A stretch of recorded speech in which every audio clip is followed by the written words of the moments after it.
Hello there, welcome to Pen Positive. This is Vinod Narayan. Thanks for tuning in. Today's question is, how do you stay updated on industry trends? When I read that question and I thought that I'm going to talk about it, I had to repeat that question a few times in my mind. That's because I did not really have an answer. I did not really think about it. But I thought I might be staying updated on industry trends one way or the other.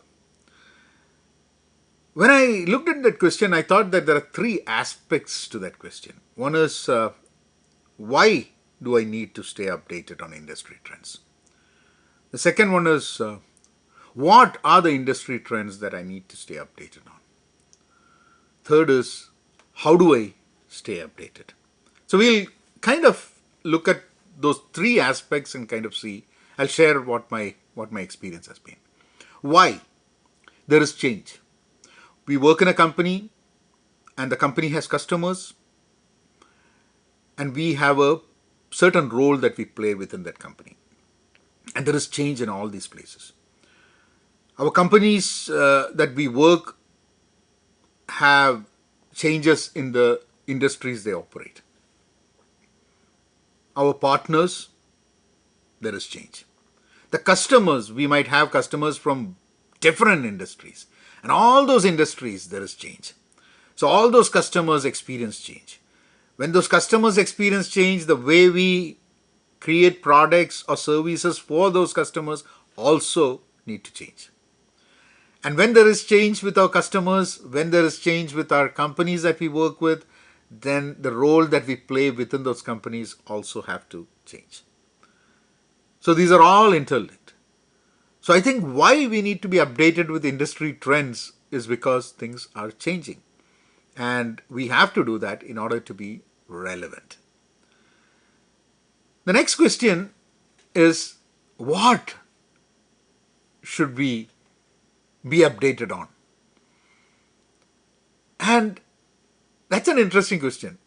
So I think there is a prioritization we have to do there. So I told you about the customers industry, my company's industry, and the space that I operate. For example, I'm an agile coach, safe consultant. So in that space, which would be probably agile, scaled agile, program management, product management, organizational change management, organizational transformation, all these things could be interlinked. On top of it, also the tools and technologies that are being used, at least when I work, I am in constant touch with people working in specific tools and services and technologies that I don't directly have to work, but I have to work with people who work with that. So changes happening in all those space kind of in one way or the other impact me in performing my job. So I think for me the top priority is to know the trends within the role that I perform within a company. And then obviously the company, the industry where I have to operate. And then it would be the customers. And that's a broad spectrum. And sometimes what do I want to be updated on that? I want to know about which companies are doing well. I want to know which companies are doing layoffs because that's an indication to how the industry is doing. Which also the partnerships that are happening within the industry when companies partner together to do something. That is definitely something that would be interesting. So there are many things that you can double click. And one of the ways I think is that if we have a career roadmap that this is what we want to do for the next 5 to 10 years or something.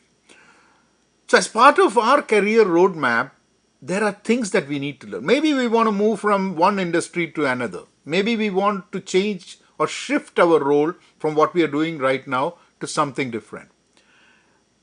Maybe we have found ourselves in one part of the industry and we want to kind of work from a customer's point of view and move or shift to customer's industry. Now, there can be a career roadmap that people have, and that career roadmap can define in some way or influence what industry trends should I be really focusing on? Having a generic understanding and double clicking and knowing more about it. Now, the next question is, the meat of the real question is, how? How do we stay updated? I can share how some of the sources that I have. I'm sure there are other sources as well. One of the biggest challenges that I face when I try to stay updated is time and so much content that I cannot consume in various forms. So I don't know if should I be consuming this content, reading, watching, listening, or should I have some other content? Which one should I go? So the source is very important. So one of the sources that I have is Gartner. So well researched, a lot of effort has been put into those researches. I can depend on that and I can understand there are other people within my industry and space also reading these. So I kind of, when you read a research paper or researched article on the trends that are happening within that industry, that is something that a lot of other people are also looking into. So you would definitely find pointers for you to discuss and further your knowledge in that space.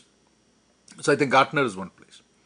I'm not saying that everything that comes in Gartner is relevant to me, but at least I have access to that, which helps me go and find information that I want to do, want to learn, and want to understand, and then that learn. The second one is Medium. I started. It's only recently that I started writing in Medium.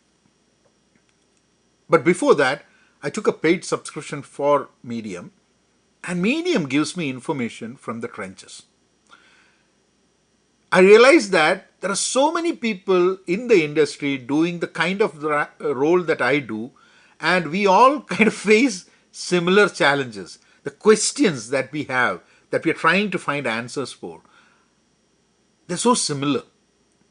And that helped me a lot.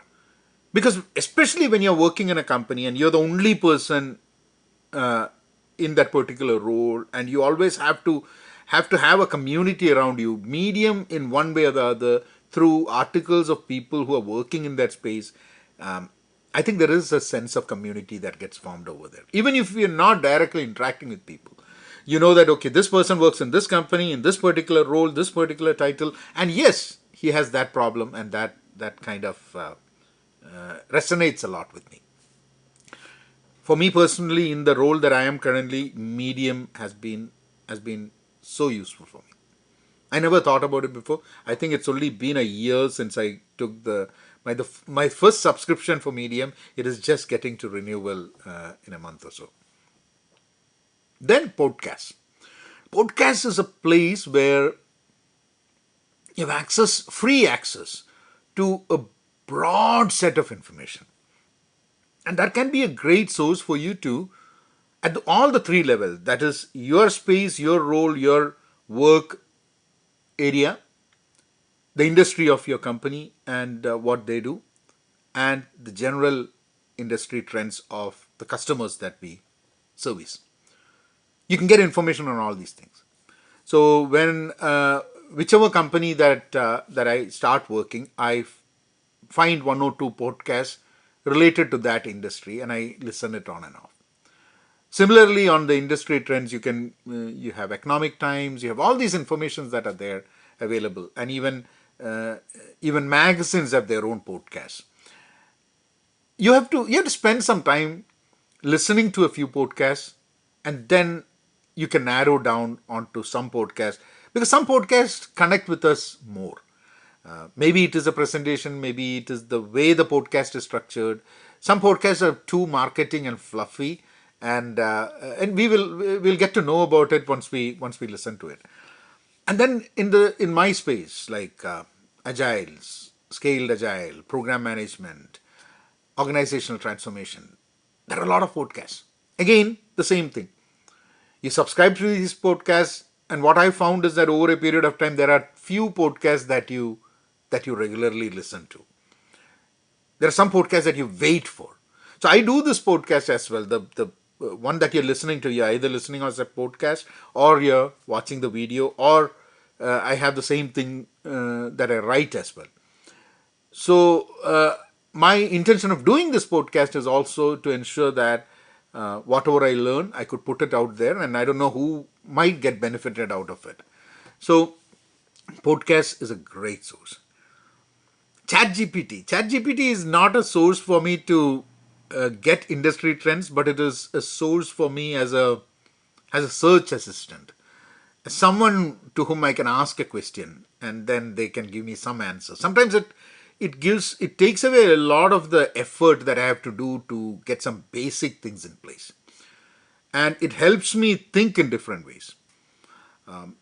It also, I think it depends on how much we are completely depending on ChatGPT. What is the intention of using ChatGPT? I use ChatGPT primarily to kind of structure some of my thoughts, which saves a lot of time for me. Then books. Books. I think podcasts are more current, and so are articles. Maybe books might not be current, but some of the well-researched book, the topics that they cover and the findings that they have, and what they tell us are relevant for a longer period. So recently, some of the books that I read and I really liked, I'll probably talk about them some other time. The Friction Project is an interesting book. Then Super Communicator was an interesting book. That's more on a personal development space, but I think that's also Friction Project was a very relevant book from a work perspective. And there are so many other books. I think I have more books that I cannot get to read rather than and I have them. I at least at any point of time when I look, I at least have 6 or 7 books that I are must read for me to do well, and I don't get to it. So when I look at how am I getting updated with industry trends, the short answer after all this ramble is that I think I fall short. I think there is more that I should probably do. So maybe, as I mentioned about the career roadmap, that will give me an idea of where I where I should put more effort. Maybe I need to also derive a learning roadmap out of my career roadmap that can probably structure and streamline what information I gather and I learn and I stay updated. If you want to reach me, send me an email, penpositive@gmail.com, or connect me on LinkedIn. If you have not subscribed to the channel, please go ahead and subscribe.